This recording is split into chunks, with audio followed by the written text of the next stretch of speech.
Ki différence ki genyen entre will avec shall? En pile moun pose m question ça. Eh ben, jodi an, m pral expliquer nous bien simple. Yo utilize tous les deux pour parler de futur.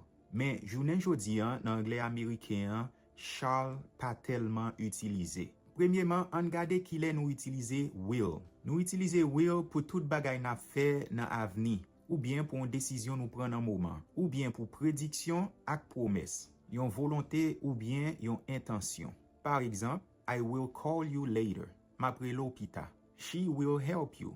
Li prale do. I will go to work tomorrow. Mwen pral travail demain. Kounya la, an pale de shall. Shall li pi formel. Yo te kon utilize li nan tan passé, mais jounen jodi an, yo pa vraiment utilize li. Sitou nan anglais américain, mais nou ka toujou wè yo utilize li pou fè proposition ou bien pou yon question formel, ou soit le wap mande yon opinion sou yon moun. Yo utilize l sitou avec sujet I et we. Par exemple, shall we start the English class? Est-ce que nou ta dwe komanse klas anglais an? Shall I open the window? Est-ce que nou ta dwe ouve fenêtre lan? Shall we go outside?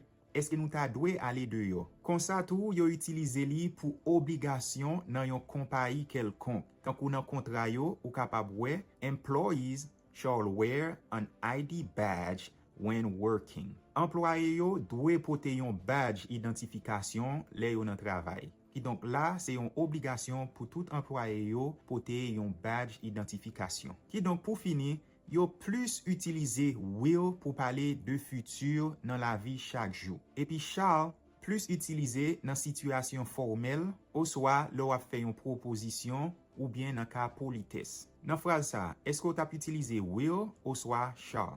Quittez réponse nous dans commentaire là.